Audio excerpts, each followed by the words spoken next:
Hi, my name is Barry and I am I'm a librarian with Louth Library Service. You are all very welcome to this evening's talk. It's about Bernard O'Hanlon, a Dundalk lad who was heavily involved in the Irish War of Independence. The talk will be given by Dr. Thomas Tormey, Louth Library Service's new historian in residence, which is part of the wider Louth County Council Decade of Centenaries programme, which is funded by the Department of Tourism, Culture, Arts, Gaeltacht, Sports and Media. So Dr. Tormey holds an MA in Military History from Maynooth University and a PhD from Trinity College Dublin on the War of Independence in Dublin and Roscommon. He will be scheduling a programme of talks over the next few months, along with podcasts and blogs. So follow our social media pages as well as the library website for more details. So thanks, Barry. Thanks, Louth County Council and the Heritage team at the Library Service. And welcome to everyone for this talk. I should say at the start that no one's perfect, so if anyone has any local information or other things to add at the end, I'd like to hear from you at the in the Q&A section, so please don't be shy. So, start with, sorry there.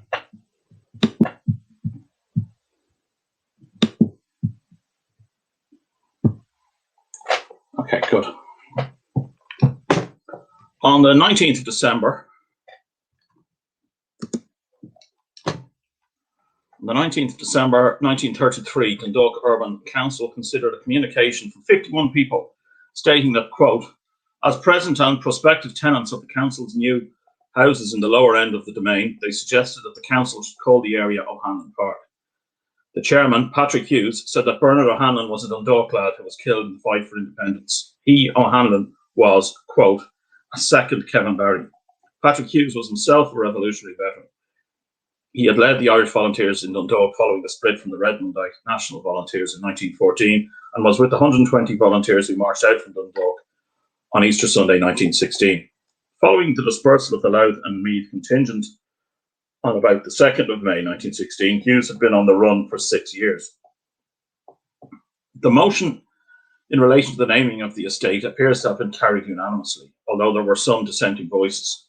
T.F. McGahan of the Dundalk Democrat pointed out that O'Hanlon had been a good old Louth name even before any of these modern people were heard of.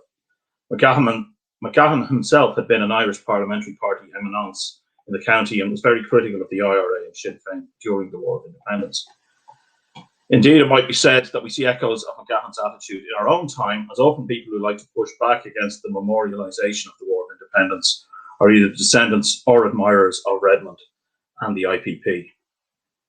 That said, the dissension was amicable enough. McGahan and Hughes knew each other well.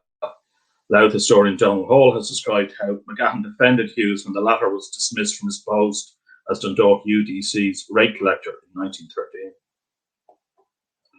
We should note that McGahan was not the only dissenting voice. Another member of the council, Mr. Nugent, questioned whether there was any room for, quote, a lad who actually lost his life in the domain itself in the fight for the independence of the country, end quote. When questioned, Nugent warmed to his theme, quote, you don't know who he is? You don't forget the morning the Free State visited this town and plunged into blood and thunder? Wasn't there a man lost his life there that morning?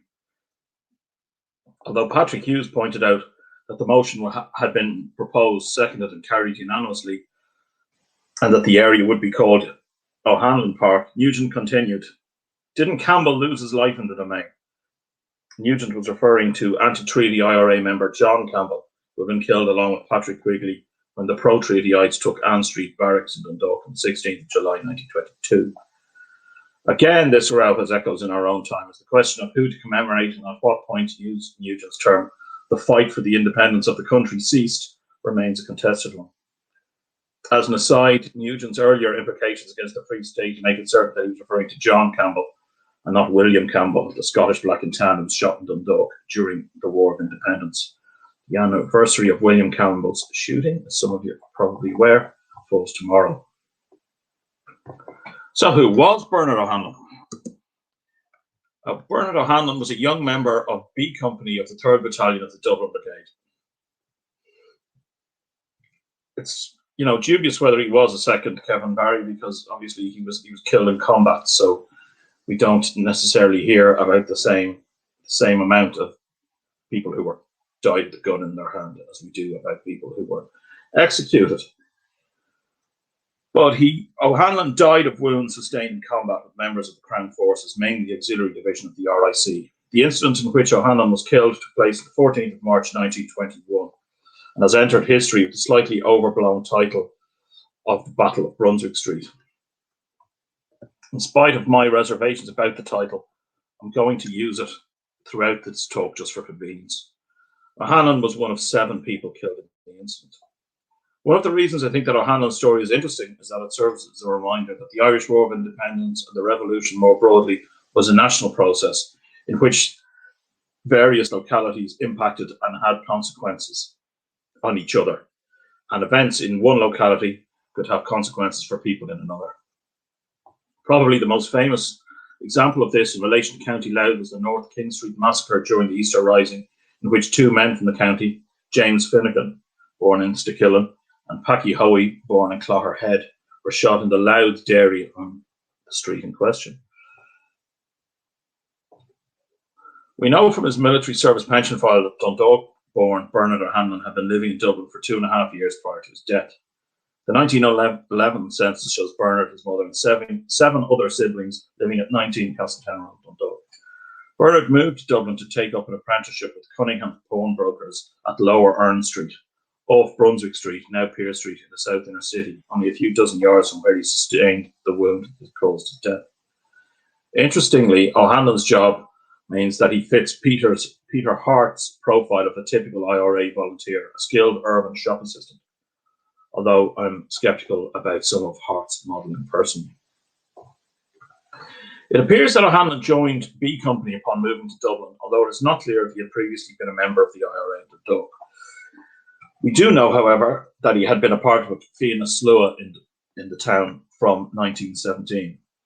O'Hanlon's motivations for joining the militant wing of the separatist movement are not recorded, but his actions must be placed in the national context of a widespread popular mobilisation behind the Republican cause that had taken place in the years after the Easter Rising, as well as the broader European context of militarist nationalism and popular unrest that was both a cause and a consequence of the Great War.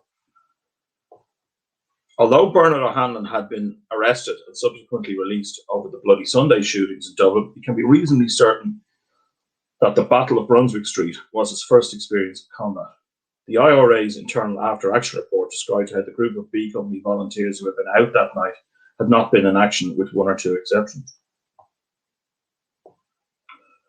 So what was the Battle of Brunswick Street? Well, in reality, it was more of a street ambush. It took place there, as you can see, in the south inner city. It was one of the largest of these street ambushes that the Dublin Brigade engaged in during the War of Independence. At around 8:15 p.m. on the 14th of March 1921, 2 tenders, i.e. lorries of auxiliaries, and an armoured car with a machine gun were en route to 144 Brunswick Street in the south inner city.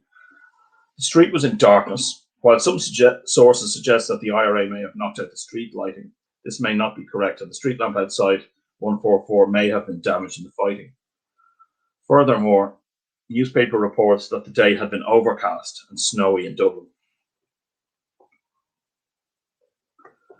Sources differ as to how the incident began. An internal IRA report suggested that 2 tenders of black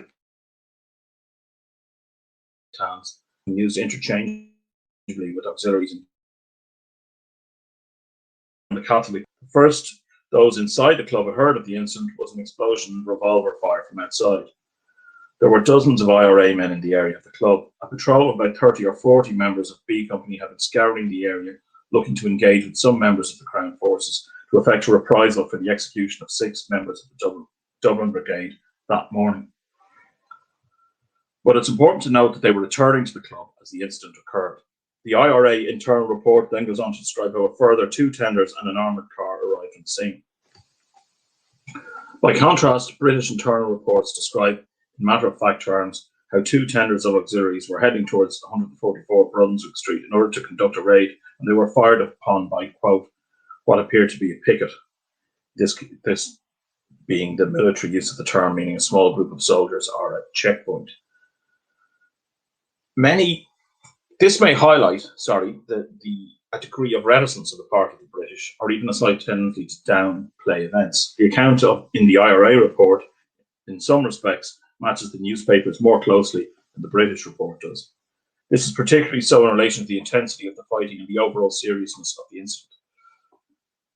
Certainly, the failure of some British reports to mention the fact that they had an armoured car and a machine gun on their side seems very odd. The report given to the military court of inquiry in lieu of Corran's inquest, perhaps because this was dealing with the death of the 2 auxiliaries, conveyed the intensity of the engagement in a manner that matches other accounts more closely. Quote, on nearing number 144, a considerable volume of firing was opened on us from front to rear on both sides. It was very dark, and all we could see were flashes and shadowy figures. We immediately returned to the fire. The tender exited the tender and got into the road. 5 cadets in the leading tender were hit by the first burst of fire. The firing was very intense and at very close range. End quote. One semi-official source quoted by the Freeman's Journal claimed that fire had been opened from windows on the street, although none of the primary sources make such a claim, and it was scorned by some local residents who were interviewed by the Freeman's sister paper, the Evening Telegraph, the following day, or the following evening, maybe.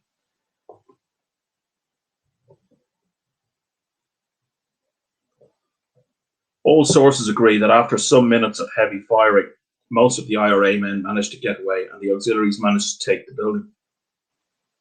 They then searched it, causing a great deal of damage, but they did find a large number of weapons and no documents. The IRA commander paid tribute to the way some volunteers had managed to cover the retreat of others. We can likely include Bernard O'Hanlon in this. Sean McBride's later reminiscence that only he, McBride, and Leo Fitzgerald, the other B Company volunteer killed in the incident, managed to return fire at the auxiliaries is not credible, although we can perhaps forgive McBride's confusion given that he was under fire from a machine gun at the time. The fighting continued for some time into the night, lessening in intensity.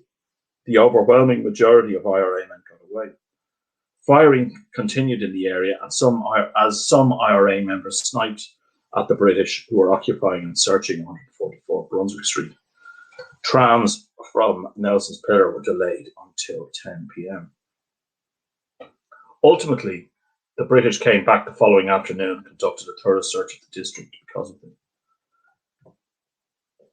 Bernard O'Hanlon, of course, was one of those who did not get away. It is difficult to say exactly what he did or how he sustained his wound, but I'll give you my own best reading of the sources. It is clear that O'Hanlon was one of a group of volunteers shooting at the auxiliaries in the street. His was one of several bodies found with several revolvers beside them 2 doors up from 144 Brunswick Street in the direction from which the auxiliaries had come, that is, from College Green and Dublin Castle. So you can see, so anyone watching can see the buildings there. One account describes turning over some bodies and states that they all appear to be dead, but other accounts describe how 2, quote, wounded civilians were taken to the hospital. Evidence presented at the trial of John Donnelly, another IRA volunteer who was charged with the murder of the 2 auxiliaries who died, suggests that an individual with wounds very similar to those that are described as causing the death of Bernard O'Hanlon was operated upon in the George V Military Hospital, but he died at 10 p.m. These injuries were, as described by Captain F.J. Power of the Royal Army Medical Corps, quote, 3 wounds in the region of the right hip, probably caused by bullets. A gunshot wound in the right side of the chest and another just below the left axilla. These 2 wounds were, in my opinion, caused by the 1 bullet. Death was due to hemorrhage and shock.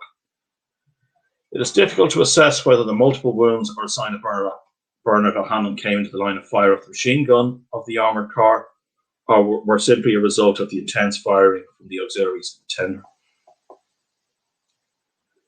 So, having now described the incident in which Bernard O'Hanlon was killed, I'm going to offer you context in various different ways through the wider story of the War of Independence. So, the other deaths in the Battle of Brunswick Street.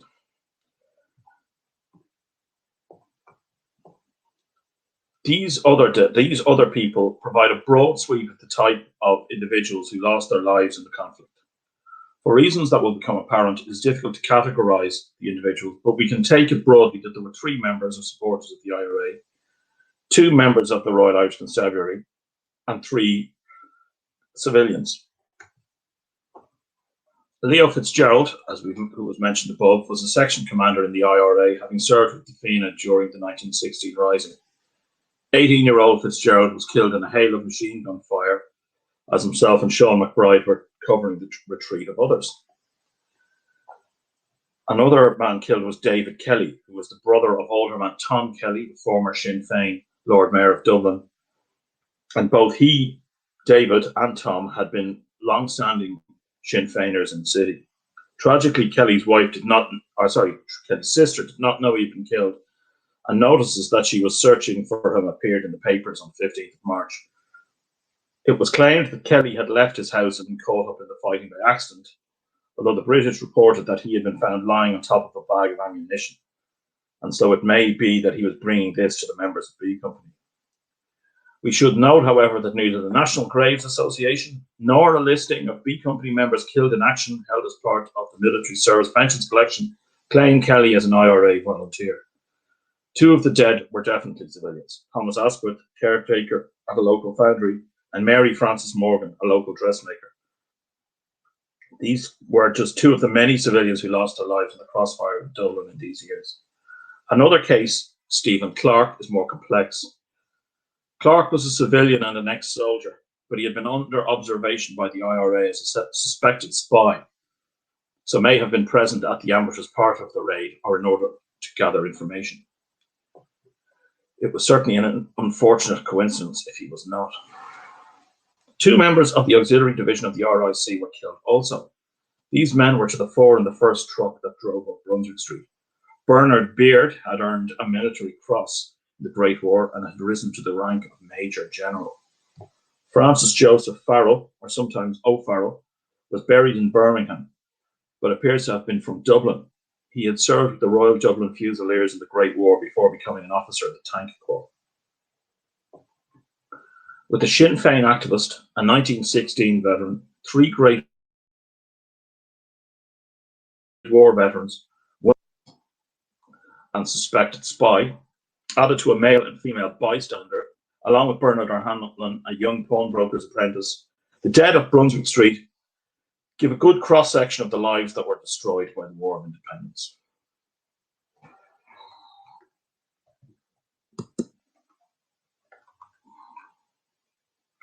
So, more context: street ambushes and civilian casualties.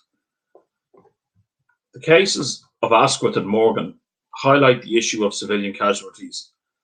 This was a particularly tragic adjunct to the War of Independence, in my view.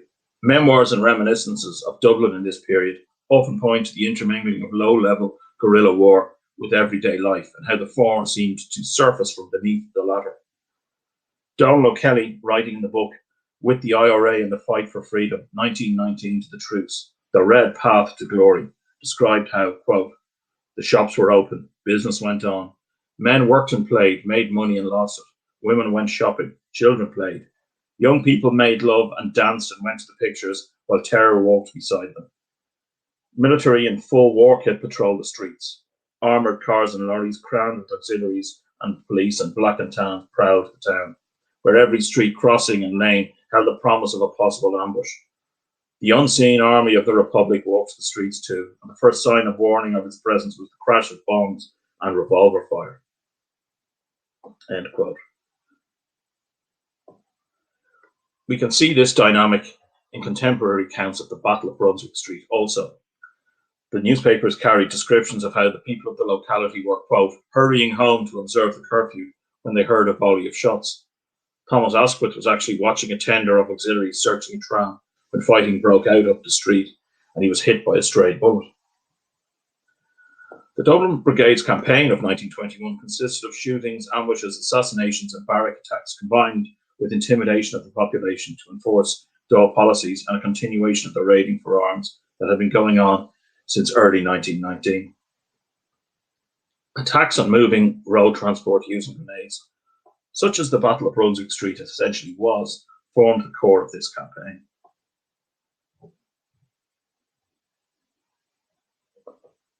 There were 124 such incidents between early January 1921 and the truce of the 11th of July. These small actions were part of an urban guerrilla tactical system suited to the requirements of the Dublin Brigade in most ways. However, the conflict of which it was a part was a persistent source of civilian casualties.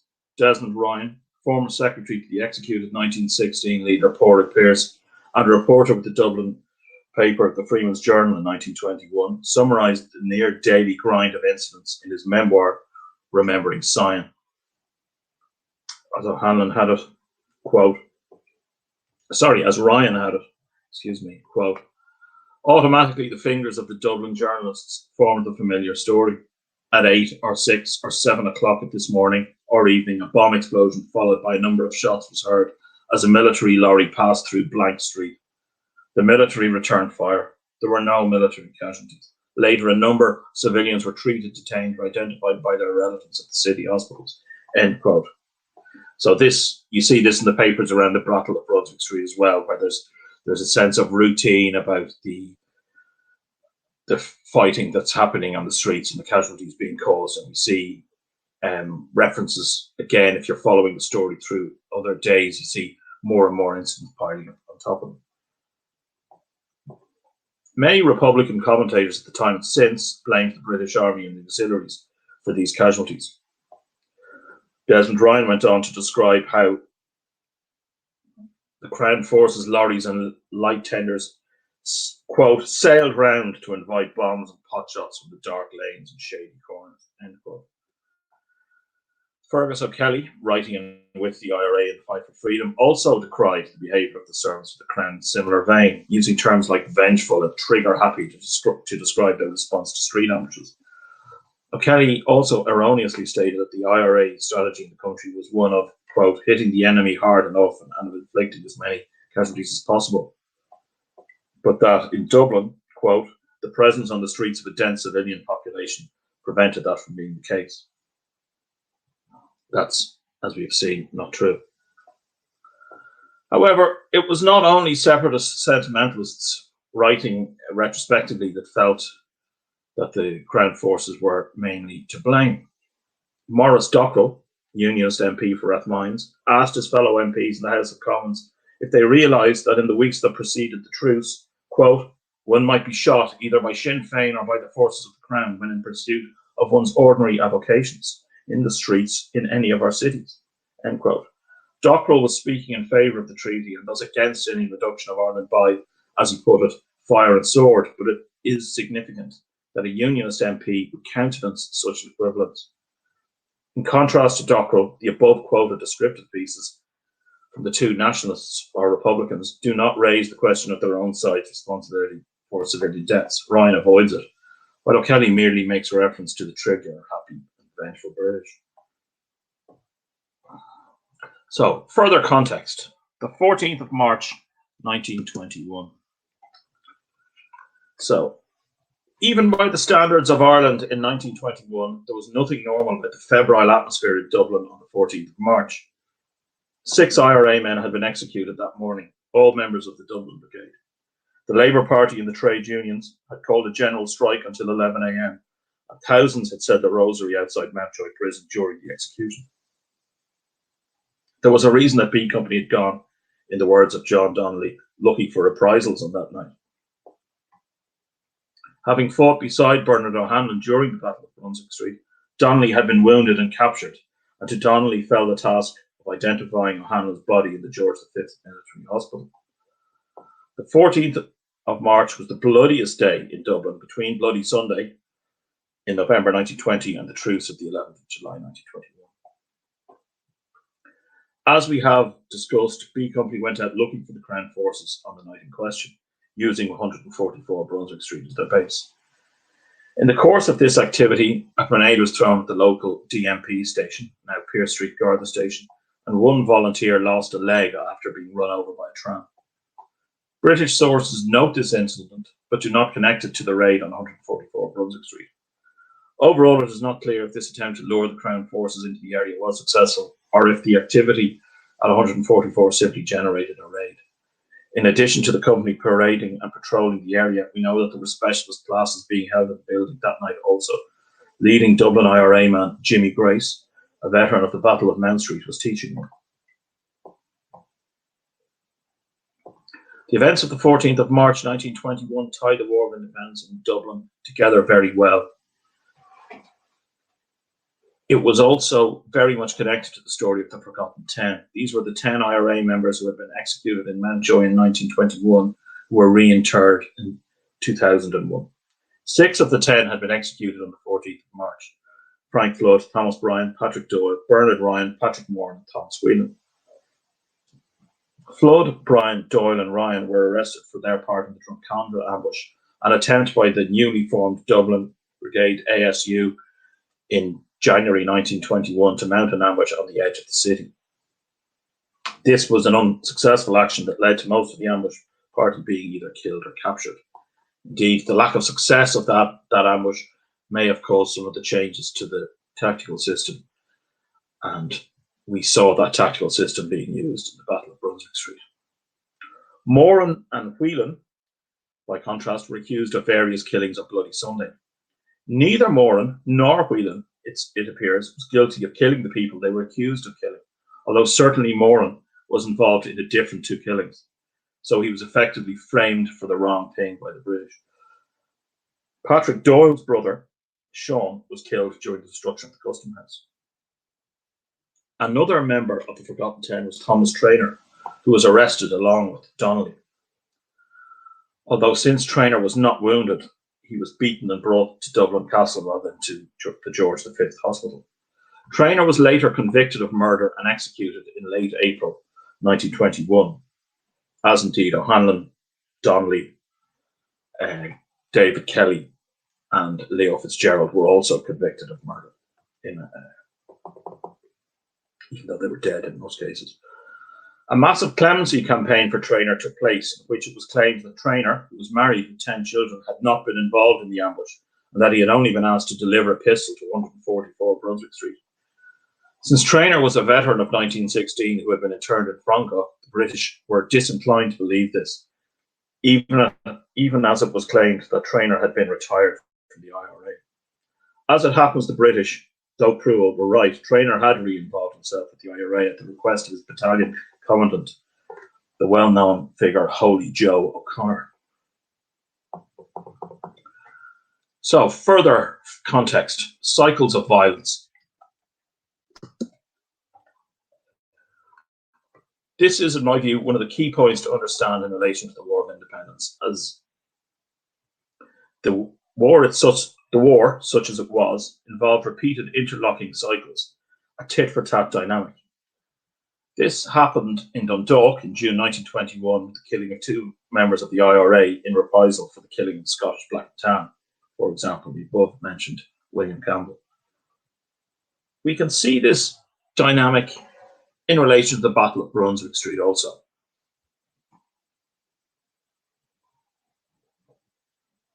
The fact that the executions had taken place that morning meant that the IRA were determined to take some sort of action that evening.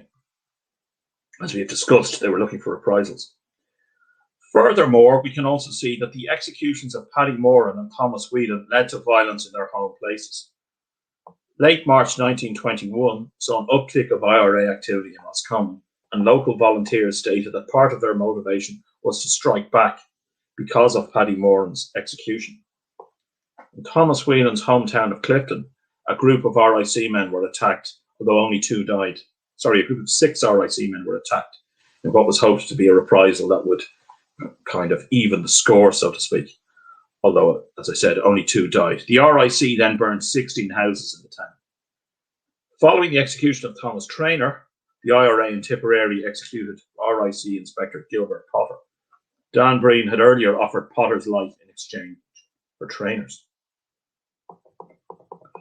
So a final bit of context here, I think, the IRA campaign in Dublin.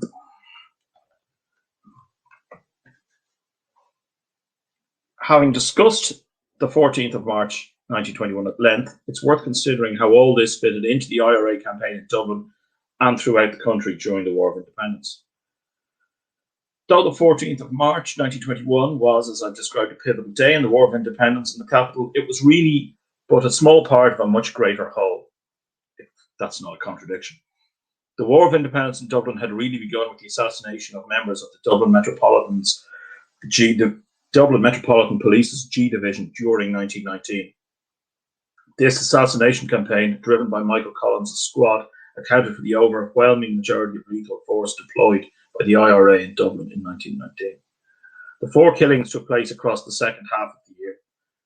To a large degree, these attacks were a continuation of the contest between the Irish Republican Brotherhood, of which Collins was head, and the political police of the DMP that had. This conflict had been going on for generations in Dublin. Indeed, it might be argued that these killings in 1919 resolved the matter in the Fenians' favour. There were more such assassinations throughout 1920, culminating in the events of the 24th of November, or Bloody Sundays, it's better known, in which a large number of British agents were shot in Dublin, although some of the people shot may not have been British agents, and also there was the famous reprisal at Croke Park, and the subsequent killing of the 2 commanders of the Dublin Brigade, Clancy and McKee. The British reacted to Bloody Sunday by increasing their use of internment and instigating a series of mass roundups. Over 500 arrests were made across Ireland during the week that followed. The reaction was, inevitably, particularly severe in Dublin. Curfew was also extended in the DMP district and then ran from 10 p.m. to 5 a.m. As we've seen, by March 1921 and the Battle of Brunswick Street, it had been tightened further to 9 p.m. 87 arrests were made in the 48 hours following the operations on Sunday morning. This tempo was maintained and then exceeded by the Crown forces over the coming weeks. In the 24 hours from midday 26th of November, the British Army's 24th and 25th Brigades, that is the units covering Dublin's north side and south side, made 95 raids and effected 91 arrests, of which Bernard O'Hanlon was one, although the British began to ease off to a degree at that point, even if it was too late for Bernard. Major General Gerald Farrell Boyd, officer commanding the Dublin district, was pleased with the results of this activity. Boyd informed a British cabinet meeting on the 29th of December that, quote, our policy had been very effective, and that, speaking for Dublin and environs, quote, 4 months was not too optimistic a prophecy with regard to the Chief of Police Henry Tudor's stated time frame for breaking terror, as he put it. Boyd's optimism was not entirely unfounded. The Dublin Brigade was left in a state of disorganisation following the death of McKee and these mass roundups. However, Oscar Traynor and Harry Colley, the then adjutant of the Dublin Brigade, managed to renew and reorganise the unit, even as these raids were still going on. This work culminated in the establishment of an active service unit in late December 1920. The pension files of both Colley and Traynor show references from Frank Henderson attesting to their efforts. Henderson was himself involved in the Department of Organisation in IRA GHQ at this time. Both Traynor and Colley felt that the British arrested many Easter Week veterans and other Republicans who were not very active in the volunteers in this period. Although it is true to say that the IRA was not affected operationally, this claim does not, that the volunteers who were arrested were not very active is not borne out by the pension files. And I would say that this is perhaps an example of how this source needs to be treated with caution, as because veterans were rewarded for activity, they're unlikely to claim that they were treated unfairly by the British in instances like this. So no one's going to go in and say to a pension assessor that I was arrested for nothing. They're always going to say that that their arrest shows how active they were and that they deserve a pension. Eventually, though, events were to prove Boyd wrong. The British were unable to oppose order, as they saw, until the truce of the 11th of July 1921. This was because of a low-level guerrilla campaign that took place across the country, including in Louth and Dublin. The campaign began in Dublin in January with the formation of an active service unit, and then spread out through the various companies of the Dublin Brigade through the spring and summer. So we've seen this in the Battle of Brunswick Street, where they take action and they look to mount an attack, and it's the first attack that this particular company has taken. So that happened in many of the Dublin Brigade's individual companies, and we can see then the spread of small incidents through other counties, particularly in the west. And also we can obviously, as I said, we see an uptick of activity in Louth in June 1921 also.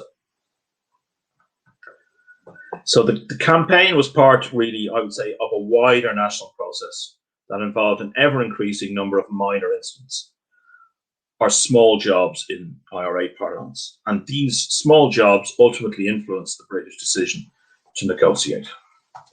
So thank you.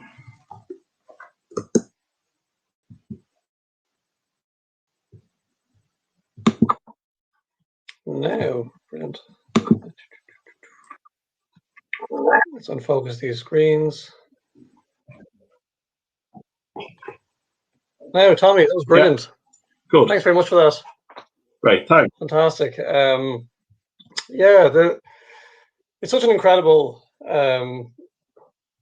period in our history, and that cross section of the dead that you mentioned during the Battle of Brunswick Street, that's a perfect example of the complexity and the tragedy of the war in Ireland. I mean, we're in this country, we're used to, a millennia or more of pitch battles and it's kind of proper skirmishes and soldier versus soldier, and the War of Independence was just complete urban guerrilla warfare. And as I said, when you see the people that were caught up in it, you can't view it as a numbers game. It doesn't mean anything if you just see kind of a few people being killed here and there. It's when you actually know some of their story, and that was fantastic to hear. About Bernard and about some of the other people killed there. So it shows the tragedy of it all, really. And so yeah, that was brilliant. And let's see. So Brendan was asking there, what's known of Bernard's family or background. Some of these guys, you might find that they've fathers or uncles who engaged in revolutionary activity as well. So, have you come across anything like that with Bernard? Did he break the mold, or was he following a family trend? I couldn't identify anything like that in any of the files I looked at. If some people looking in may know more, but I couldn't see anything in the files I looked at suggesting that he had other members of the family. The only interesting thing I saw in relation to his family is that there seems to be two separate pension applications, one from his mother and then one from his father, but I couldn't really see too many details from that. And the primary pension application, and in the course of in the case of a deceased volunteer, of course, a pension application is effectively a dependency application by somebody claiming they were dependent of the deceased so that they get paid pension in their stead. There appears to be two separate applications, one from his mother and one from his father. And I note that the medal files, which are separate from the pensions, his father applies for it, even though his mother seems to have been the prime mover behind the pension. Very good. And see now. Yeah, and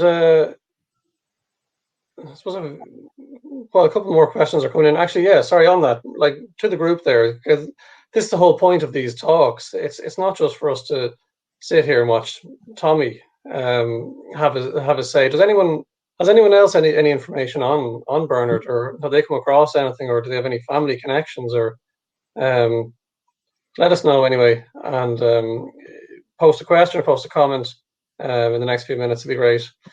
Okay, here's another question coming in now. Are the IRA reports you mentioned available to the public? My grandfather, Martin Hoare, was in C Company. C Company of which? Do we know? You can put that in a chat box or something. But some IRA reports are open to the public, some are not. But in fairness, most of the ones that are not open to the public are held in UCD that people can go and look at. But a lot of other ones have been put online via the Collins papers on the Military Archives website.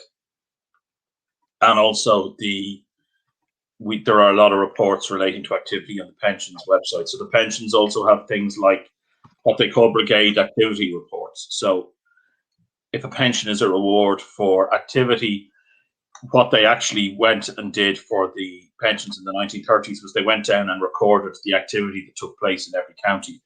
So this allowed for a degree of certainty, So if the pensions have a record that say 20 people are ambush an auxiliary tender in Camden Street in April in Dublin, then they know if they get 30 applications for a pension, which mention that incident, they know that they've something gone wrong. Now, we can probably trace plenty of instances where that happens now because frequently disparities can be explained away because other people have got their pensions earlier because they've been on the pro-treaty side of the Civil War. Maybe that's just to give you some more work, Tommy. Maybe that's something you could do. You could gather some of these kind of public files that people can access, and we can put it somewhere maybe on the Decade of Centenary's website. I said, like, those pension ones are a great source, so maybe that's something we could do. Yeah, I was hoping to do that in terms of gathering sources together and putting them together, not just as well for the public as well, but even just people who are a bit more into it than the public. So particularly, say, Leaving Cert students wanting to do a research project, or local people who are doing history in college who might want to do a dissertation on something. Is hopefully we get a situation where we can give them, the first week of the not very pleasant trawling. Hopefully, I can produce something that actually kind of knocks that out for them and then drives engagement with history of the period in Louth. Yeah, very good. And I was thinking there when you were talking, the rank and file of Dublin's various brigades, were they filled with people from outside of Dublin? So like when you go to UCD, it's completely absent of Dubs. It's just full of people from the country. And I say that as a Meath man. And for any of our American listeners there, UCD is one of our national universities in Ireland. It's in Dublin. So do you know if that was the case? Like, if there was a large influx of people from the Pale or the counties bordering Dublin, was there a correlating lack of action in those counties? I know it's getting very specific now, but like, have you come across anything like that? Yes, I think there is definitely a factor there. It's hard to know exactly. You'd really need to start trudging through the weeds of the population statistics, because obviously you're going to get a huge, in Dublin, in any era, not least this era, you're going to get a huge chunk of people who are born, and in any city, I suppose, you get a huge chunk of people living there who are in their 20s who weren't born there. And also even in central areas, you'll get people who are from the outlying districts who've moved in for various reasons. So it's hard to tell if they were disproportionately from the country or not, but it's worth noting that some were, some weren't. All would have seen most would have seen a kind of a rural idyll as something they were kind of fighting for, I suppose. Yeah. And the one thing, though, in relation to your question about the outlying areas, I think that's definitely a factor in parts of Dublin, because you get activists. Dublin acts as a kind of a beacon of activity. So a lot of the counties in the immediate circle of Dublin, particularly Kildare and Wicklow, and maybe the southern part of Louth, kind of Drogheda's kind of hinterland. I think that's a bit of a factor there, where there are connections there with the city, and often the volunteers in those areas get involved in things in the city, so they don't maybe feel the need to drive the war forward in their own local area when they can go to Dublin and join in. And IRA GHQ kind of tried to turn this around a bit during 1921. So they tried to send people who had been living in Dublin back down to their home areas with varying degrees of success. So this happens in Offaly, where they have one guy has a bit of success, and another happens in Offaly again, where one guy is sent home, they all can't stand him, and nothing happens. So you get various different dynamics at play. Yeah, and that actually leads into where's it gone? Well, John had a question there. It seems to be gone. Where's that gone? Oh no, there it is. Yeah, someone voted for it. This leads into John's question. He just we're talking about geography. Louth's geographical position. How were the IRA in the area affected by the large unionist presence in the north? And I suppose there's a multitude of things at play here, and I just, when you're talking there about the activities in Dublin, trying to send them back out to the country, I was just thinking of, there was I come across before that there was relatively little activity in Fingal, and apparently that was kind of a high up order, so that lack of activity there would result in a lack of Crown forces there, which would mean that Fingal is an area for volunteers to escape through, which then is leading up into Louth. So tying those two together there, Tommy, like what are your thoughts on Louth's positioning there? And as I said, how the IRA were affected by their geography there? Well, there's two there's two factors in Louth really, and the two factors are the two towns. So it's I think, probably having looked through most of the primary sources, the thing about Louth is that it does, the difference between Dundalk and Drogheda does become apparent, because Dundalk seems to be more of in a northern orbit, and that's how then in 1921 IRA GHQ tried to stimulate activity there by drawing it in with Frank Aiken and South Armagh, so that the northerners can stimulate activity there, whereas the southern part of the county tends to be more looking southwards with Meath and Fingal, etc. I think that order in relation to Fingal was particularly true. It's hard to pick through it, because there's contradictory sources, but it certainly seems to have been true for a good while that Howth was used as a kind of an R&R venue by volunteers, and so that they kept things quiet in Howth for a while. Although that didn't always work, because one leading member of the IRA was Diarmuid Lynch, was director of organisation in 1921. He was staying in Howth, and unfortunately, when he was on his way to work in an undercover office in Dublin, the train he was on was bombed. So, it wasn't always possible to keep a lid on it. Yeah. There's a couple more questions there. Just sorry, actually, one thing I should say though is that one thing that holds Louth back in any statistic you look at. So, often people look at one of the more recent ones is the people look at the number of dead bodies versus the population of the area, which doesn't, it's a fairly crude measure. But one thing to remember is that, as far as I can see, and this is based on my PhD research, which looked at Roscommon, which is very rural, and then Dublin, which is obviously very urban, is that the one place the IRA struggle particularly is small towns.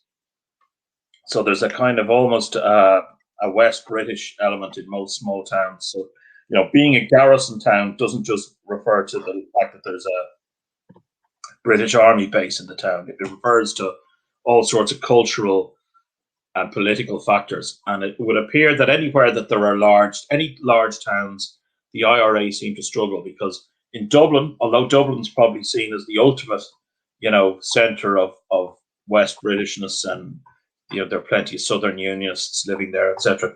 In Dublin, you can rely on the anonymity of the city, as we discussed there, where trouble kind of bubbles up from the surface. But in a town the size of Dundalk or Drogheda, the IRA can't rely on that kind of anonymity. So they then have the problem of all their actions are visible. So it's possible and the fact that they have a larger unionist population than they would have out in the countryside. So in any town, the IRA struggles. And then, so if you're looking at Louth in the context of national statistics, you have to remember that anywhere with big towns is dragged down. And Drogheda, and then as now, Louth does have two quite large towns for the size of the rest of the county.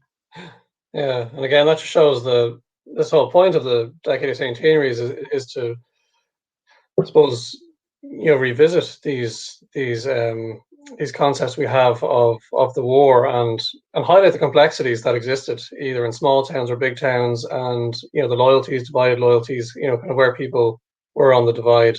So that's really interesting. Brendan is saying that Bernard's address on his death certificate is given as St. Mary's Place in Dundalk. Does that mean he was living in Dundalk while he was active in Dublin? No, but I noticed that that's his parents' address, his mother's address. But to be fair, the British have identified that address, or that address is identified very quickly, the primary sources, so he's claimed very quickly. Okay. And that address, and so that he's taken away for burial. So, I mean, just so everyone's clear, is the reason Bernard O'Hanlon isn't one of the forgotten 10 is because he is killed and not executed. His body can be taken away by his family. Okay.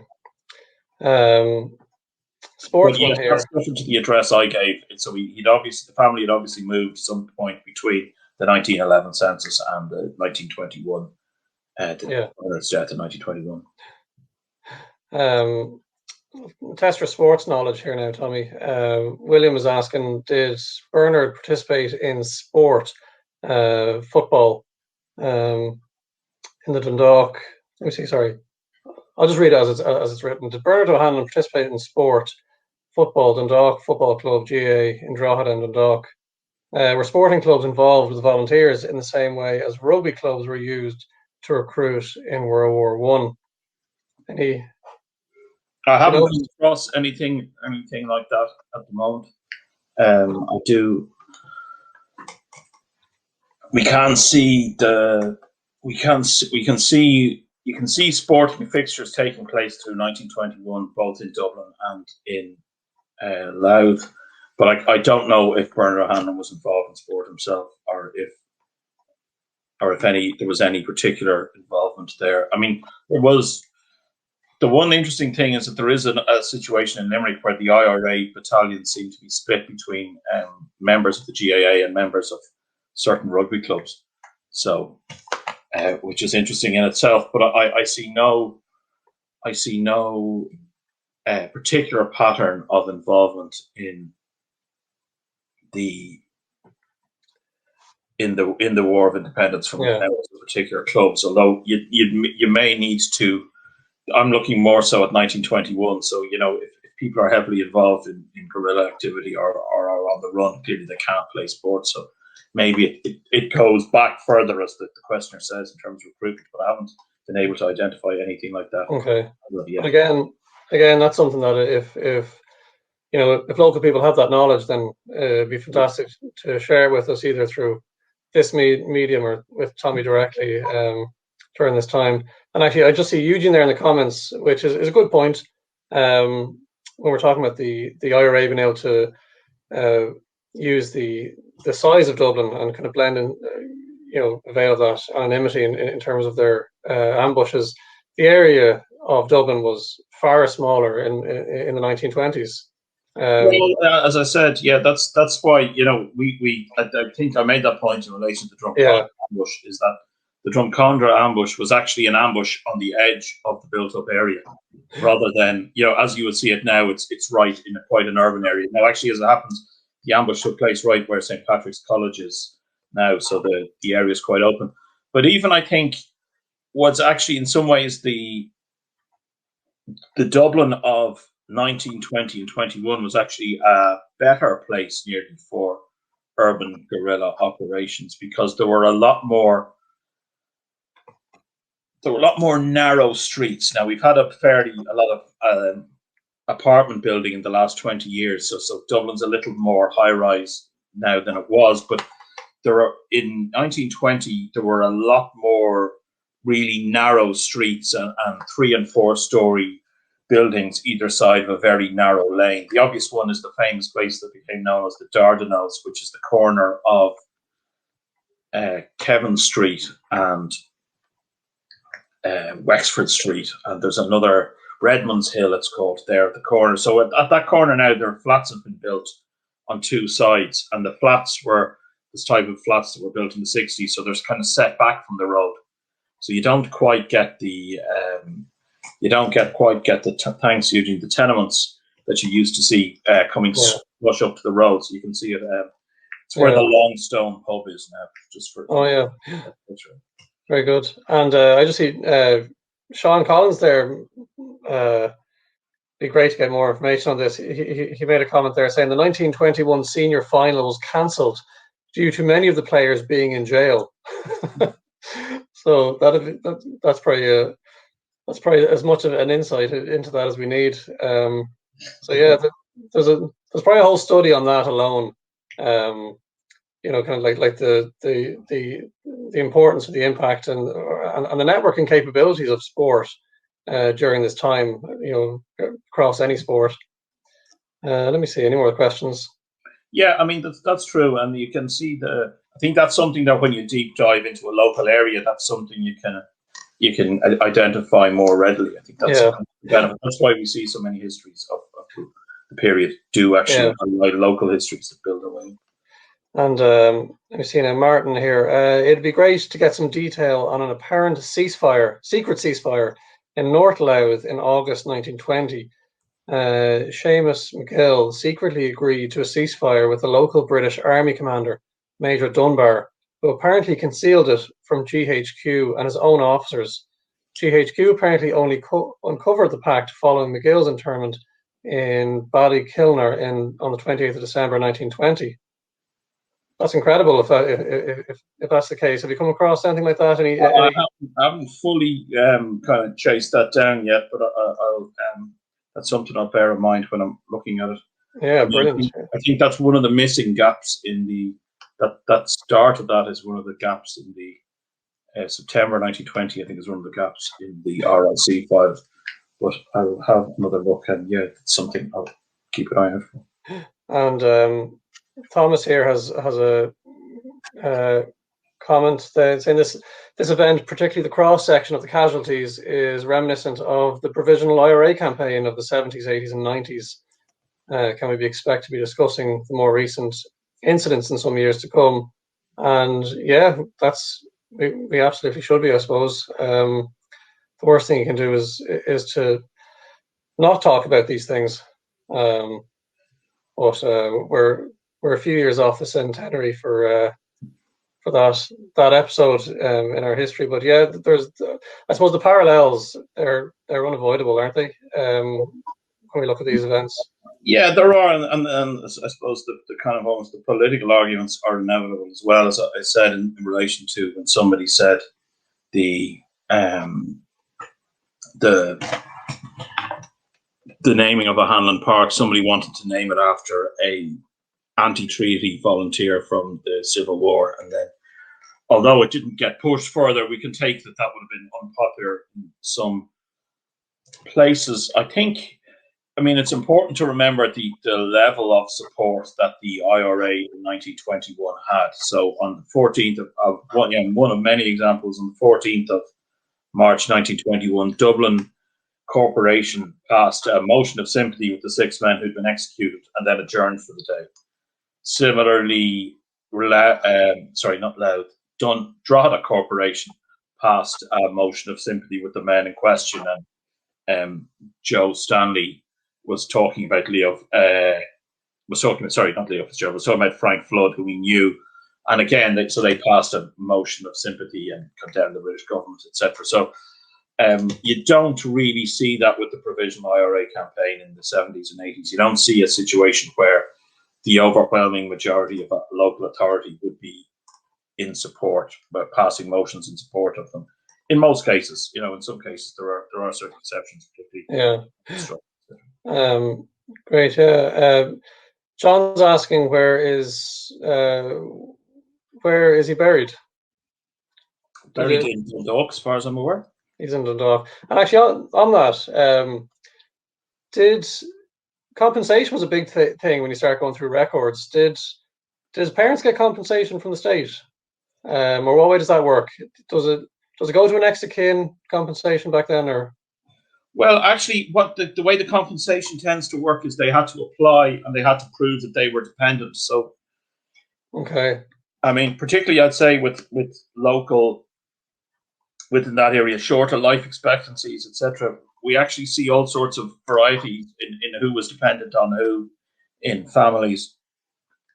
I think neither of his parents managed to get compensation because it was proved that he'd moved out of the house for the 2.5 years prior. So the fact that he'd moved out of the house and gone to Dublin to get a job proved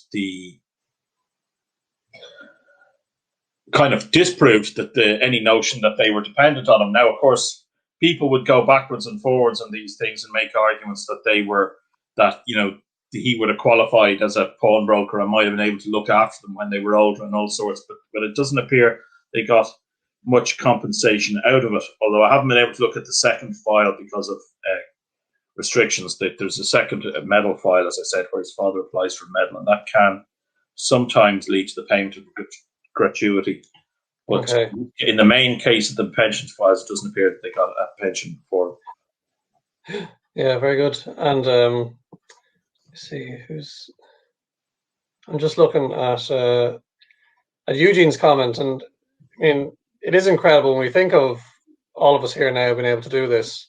I said a couple of guys from the States on here now, and Eugene from Tipperary is tuning in. He's just making the point that 100 years ago, bikes were used to deliver messages, and if you just think about the chaotic nature of what we're talking about, and having to hop on a bike to either deliver a message, deliver arms, ammunition.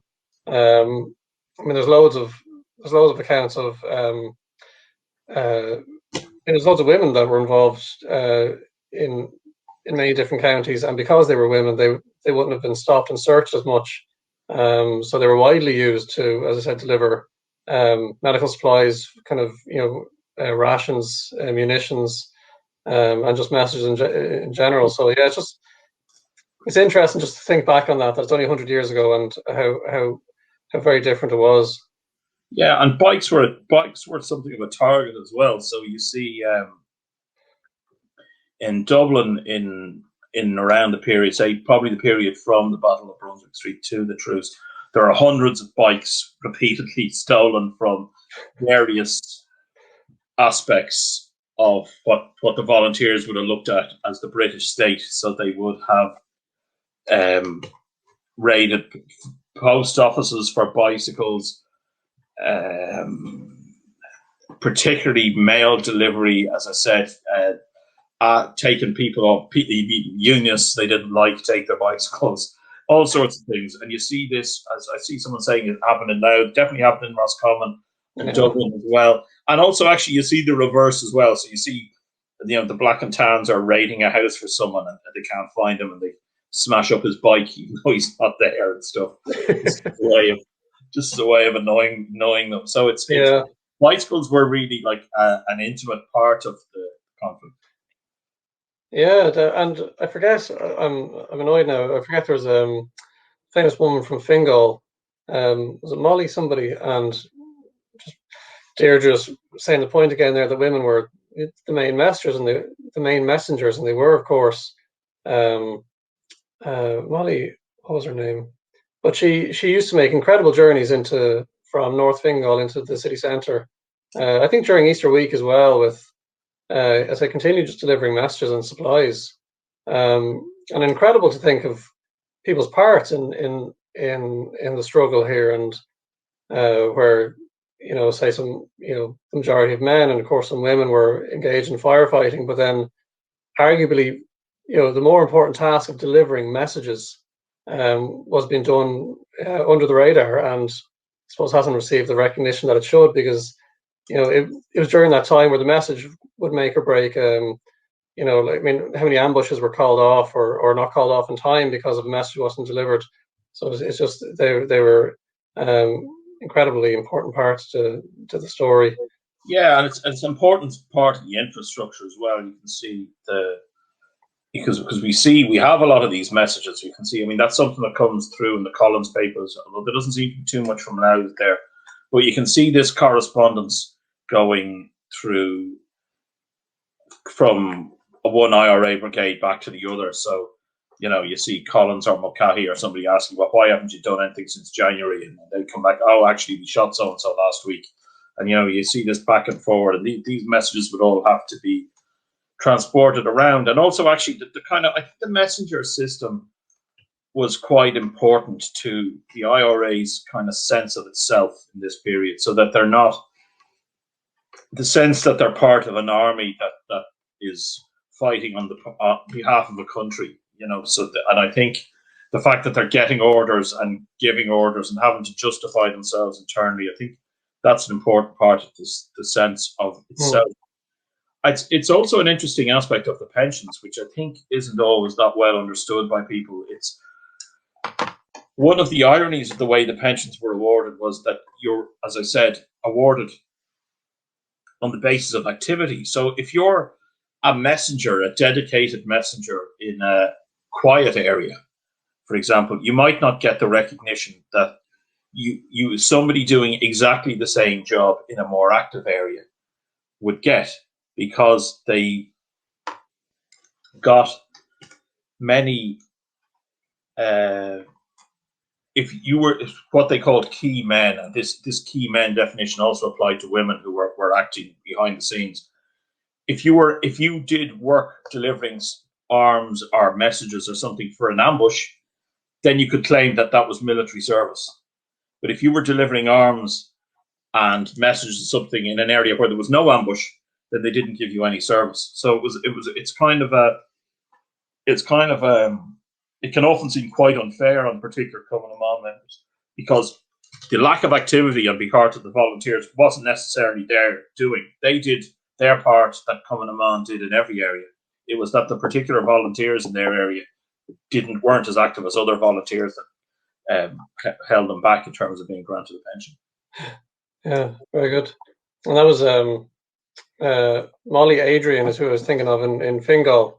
Said she was spent Easter week cycling around Thomas Ash and into Pearse and everything. Incredible stuff. And Martin just saying there that women were rarely searched until the Civil War, and it's probably because of how effective they were in the War for Independence that when we started fighting amongst ourselves, we knew our own tricks. So we knew how important a woman on the bike was. So stop and search her. And Deirdre was saying there that Collins's bike is in Clonakilty. Yeah, in the museum there. That'll be, yeah. So his revolver and his whatever else is in Collins Barracks, but his bike is in Clonakilty. I think the whole mystique of Collins comes across in that thing I was mentioning in the talk about how they bubble up, from under the surface. I mean, that's what actually, if all the mystique about Collins in the various biographies, particularly the Frank O'Connor one or the movie, it's all about Collins blending into the background. So he's almost staying below the surface, and that's how I think that just using everyday life as cover in the city was a really important part of how the IRA operated. And it's also maybe, you wonder, does that affect people's thinking, say, in terms of the truce or the treaty, is the more intense things get, the harder it is to use everyday life as a cover. So I wonder, did that affect their thinking? Yeah. Eugene just saying there that yeah, people knew each other too well in the Civil War. So I suppose next year we'll be having some very interesting talks, probably some uncomfortable talks next year when it's as I said, we're fighting amongst ourselves. Sean's there saying congratulations, Tommy, on the talk there.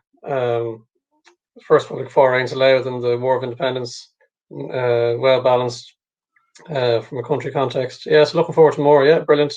Although this isn't your first foray into Louth, you were here a couple of years ago. I think I gave a talk. Not that I gave a talk on the Salahead Beg ambush a couple of years for yourselves. Yeah.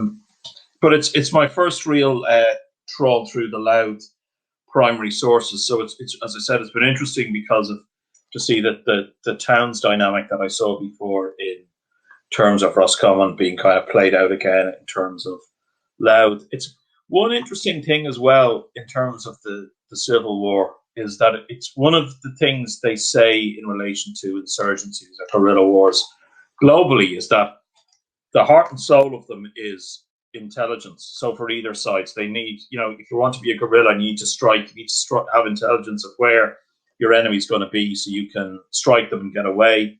If you're the counter-insurgent or you're trying to counter guerrilla, you need to know where the guerrilla is going to try and strike, or you need to know where they live or who they are.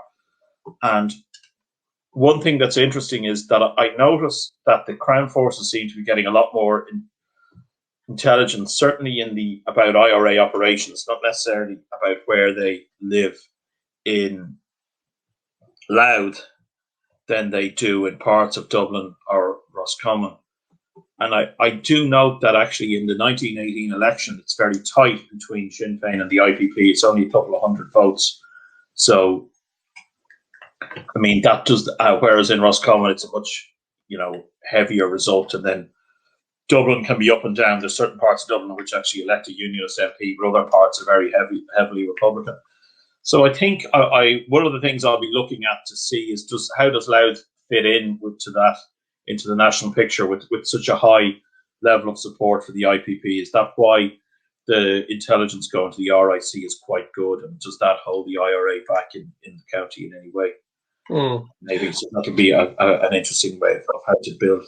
But I do think that's a kind of a global story, and using just the need to remember that this violence, it's not just coming out of nowhere, it's coming out of a political situation, and how people's political opinions are formed probably affects how they see it is worthwhile also.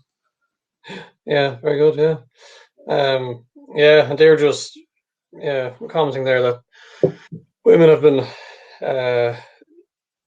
not recognised for their work during this period, which they absolutely have not been, and there's a lot of rebuilding needed to correct that. They were coming to man, and sure, as we're saying, there's countless instances and references to them doing just as much work, if not more, than the men in some cases. And as soon as independence was gained and after the Civil War, they were fairly scrubbed out of it, pushed to the side. So yeah, there's a lot of work needs to be done on recognising their enormous, their equal contribution to the state. So Tommy, if you get to work on that as well, that'd be great. And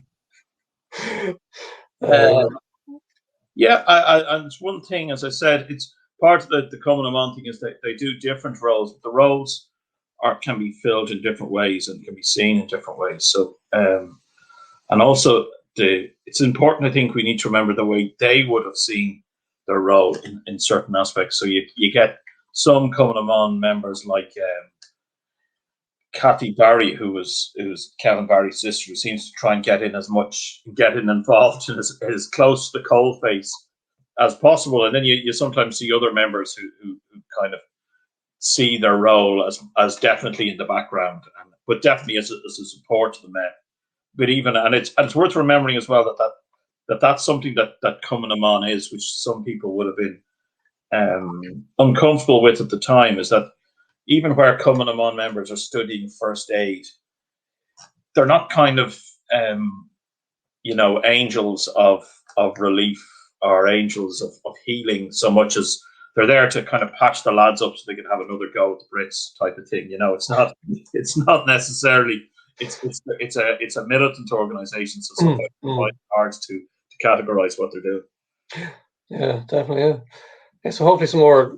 I suppose this is the time for people to be doing their own research as well, and you know, so the Decade of Centenaries is for all these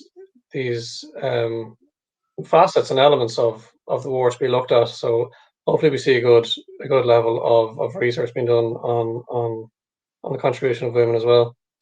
I think that's everything for the moment. So as I said, Tommy's with us now for a good few months, and we'll be having a few more talks, a few podcasts, a few blogs. So until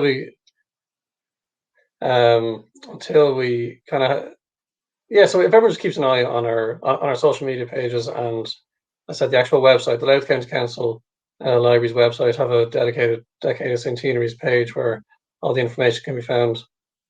We'll hopefully be releasing a recording of this talk as well at some point if other people want to hear it. Again, thomas.tormey@ucd.ie would be my email address if people have anything they want to submit to us. And again, if anyone feels, we're going to try and work out a couple of, I said, basic aspects relating to the War of Independence in Louth and the Civil War. So, as I said, to get students get them onto the beaches, so to speak, when in terms of getting their research done. But I'd also say that if people see anything being done in other library services in terms of the Decade of Centenaries, and they think a local aspect of that would be good, to feel free to get in contact and say, Monaghan County Council did this. Is there any similar thing going on here that you can talk about? I haven't finalised the number and the exact nature of the amounts of micro research that I'm going to do as part of this historian in residence role, but I'm going to try and take a deep dive into a couple of localities. So hopefully when those outputs are out again, we can help drive engagement from local people. Yeah, but as I said, definitely for everyone there to, like, this is your historian in residence. You know, he's here for Louth, he's here for Ye. So if you have any things that you think might be worth looking at, definitely get in contact with him, thomas.tormey@ucd.ie, or even just contact the library and we can put you in contact with him. So spread the word. Like, he's here to do research on our history here. So use him while he's here. Okay, Tommy, that was brilliant. That was great. I'm really looking forward to the next one, and whenever it is. So we'll leave it at that. Thank you. All right. Thanks very much, everyone. Okay, it's long and well.